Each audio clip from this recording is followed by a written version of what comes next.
무섭고 두려워서 망설이고 있을 때 먼저 용기 내어 뛰어들게 되면 우리들도 따라할 수 있게 됩니다. 이들이 바로 선구자이고 도전자인 것이죠. 반갑습니다. 셋단자 520강입니다. 오늘은 첫째 갑자를 중심으로 한 5개 한자를 셋단자로 해석해 보겠습니다. 먼저 중심자인 첫째 갑자입니다. 첫째 갑자는 첫째를 의미하지요. 이 첫째 갑자는 밭전자와 뚫을권자로 구성되어 있습니다. 그 중에 밭전자는 밭을 의미하는데 붓으로 사용될 때는 삶의 터전으로 해석합니다. 그리고 뚫을권자는 뚫다라는 뜻이고 이번 경우에는 아래로 뚫는 것을 말하고 있습니다. 그래서 첫째 갑자는 삶의 터전에서 아래로 미친 영향이 첫째라고 표현하고 있습니다. 다시 말해서 공동체의 질서에서 개인들에게 미치는 영향을 설명하는 것이죠. 첫째라는 것은 순서가 가장 먼저인 차례를 말하는 것이죠. 공동체의 질서는 개인의 삶의 가장 핵심적입니다. 공동체의 질서가 개인들의 삶의 첫째인 것이죠. 그것을 표현하는 글자가 첫째 갑자입니다. 우리 사회에서 공동체의 질서를 가장 많이 만드는 곳이 국회입니다. 국회에서 뭔가 법을 만들게 되면 그 법이 모든 시민들에게 영향을 미치는 것이죠. 그것이 바로 첫째인 것입니다. 첫째 갑자는 삶의 터전에서 아래로 미친 영향이 첫째라 표현하고 있습니다. 공동체의 질서는 개인의 삶의 가장 핵심적이라는 그런 설명인 것이죠. 사용 단어를 보면 갑부라는 말 있죠. 갑부는 첫째가는 부자를 말합니다. 또 갑자도 있습니다. 갑도 있죠. 이럴 때 첫째 갑자가 사용되고 있습니다. 이 첫째 갑자의 형성 과정을 알고 싶다면 셋단자 131강을 참고하시면 좋을 것 같습니다. 중심자인 첫째 갑자에 부수가 추가될 때마다 또 다른 한자를 만날 수 있습니다. 이것이 바로 셋단자입니다.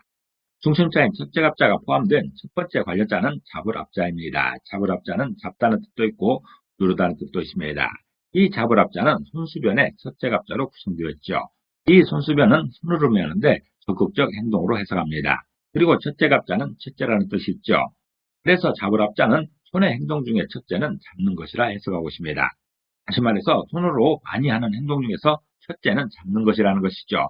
손으로 하는 행동 중에 잡는 행동이 가장 많기도 하고 가장 잘하기도 한다는 것이죠. 그것을 표현하는 글자가 잡을압자입니다.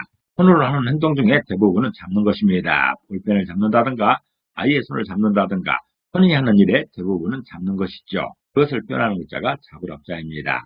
잡을압자는 손의 행동 중에 첫째는 잡는 것이라 표현하면서 손으로 많이 하는 행동 중에서 첫째는 잡는 행동이라 설명하고 있습니다. 사용단을 보면 압류라는 말이 있죠. 압류는 채무자의 재산권의 사용 및 처분을 금지하기 위해서 금전 채권에 대해 강제 집행하는 행위를 말합니다. 또 압수라고 할 때나 압송한다고 할 때도 잡을압자가 사용되고 있습니다.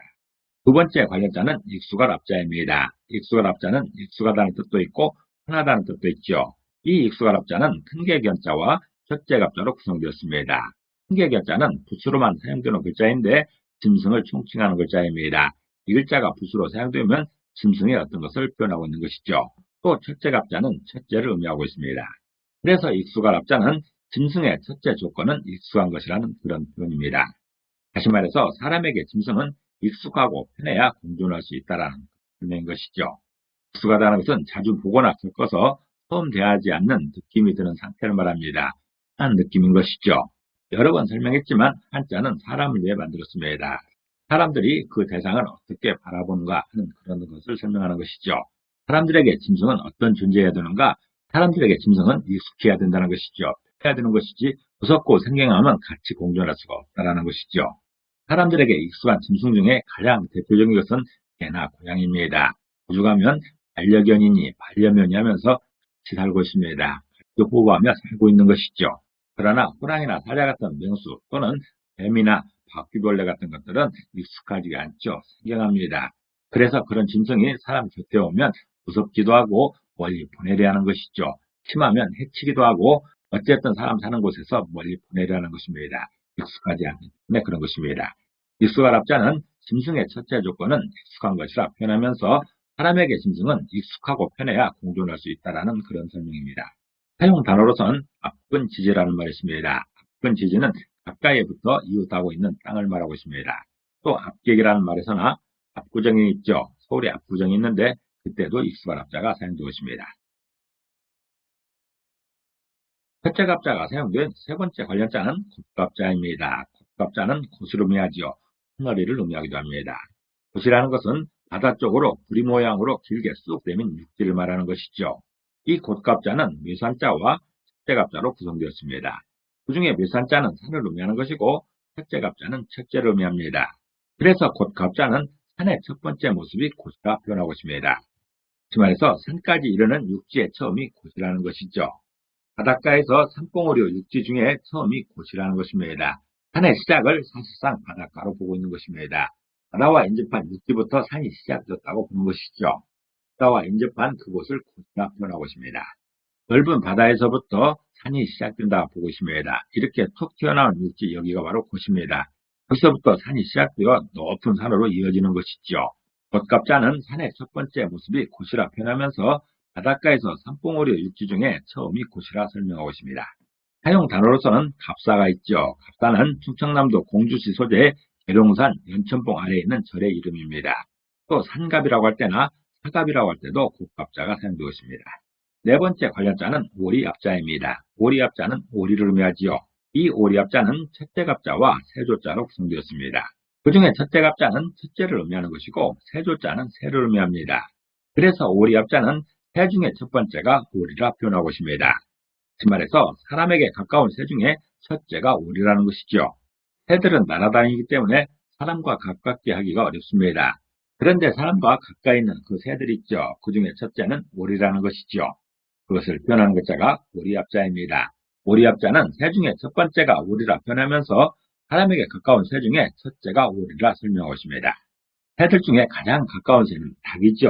그래서 닭이 첫 번째일 것 같은데 한자에서는 그렇게 설명하고 있지 않습니다. 닭은 날지 못하기 때문에 새로 구분하기 애매하다는 것이죠. 이렇게 표현하고 있는 글자가 닭글자입니다. 이것을 알기 위해서는 떼딴자 174강을 참고하시기 바랍니다.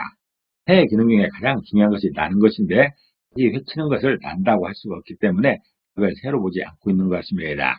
그래서 닭겠다는 닭이 새인지 아닌지 궁금하다 이렇게 표현하고 있는 것이죠. 오리압자의 사용 단어로서는 타압경원항이라는 말이 있습니다. 타압경원항은 물오리를 치려다 원앙새를 놀라게 한다는 뜻으로서 한 사람을 잘못 벌하여 두 사람을 놀라게 한다는 뜻입니다. 또한 앞집이나 앞증에서도 오리압자가 사용되고 있습니다. 앞집이나 앞증은 오리의 요리 방법입니다. 첫째 갑자가 사용된 다섯 번째 관련자는 어깨뼈 갑자입니다. 어깨뼈 갑자는 어깨뼈를 의미하지요. 이 어깨뼈 갑자는 달월자와 첫째 갑자로 구성되었습니다. 그 중에 달월자는 달을 의미하는데 붓으로 사용될 때는 몸육자의 대명으로서 몸을 의미하고 있습니다. 그리고 첫째 갑자는 첫째를 의미하지요. 그래서 어깨뼈 갑자는 몸을 이루는 첫 번째 구조물이 어깨뼈라 표현하고 있습니다. 다시 말해서 몸의 형체를 구성하는 첫 번째 기관이 어깨뼈라는 것이죠. 사람의 몸에서 척추뼈는 몸의 기둥 역할을 하지요. 그리고 그 형체를 구성하는 첫 번째 요소가 어깨뼈입니다. 이렇게 생긴 세모 모양이 어깨뼈인 것인데 어깨뼈는 몸을 이루는 첫 번째 구조물이라 표현하고 있습니다. 몸의 형체를 구성하는 첫 번째 기관이 어깨뼈라는 것이죠. 그것을 설명하는 글자가 어깨뼈 갑자입니다. 사용 단어로서는 견갑근이 있습니다. 견갑근은 어깨뼈가 있는 자리에 붙어있는 근육을 말하는 것이죠. 또 견갑골도 있습니다. 견갑골은 어깨뼈를 말하고 있습니다. 이럴 때 어깨뼈 갑자가 사용되고 있습니다. 오늘은 첫째 갑자와 관련된 5개 한자를 세트 한자로 해석해봤습니다. 오늘 배운 것을 다시 한번 요약하겠습니다.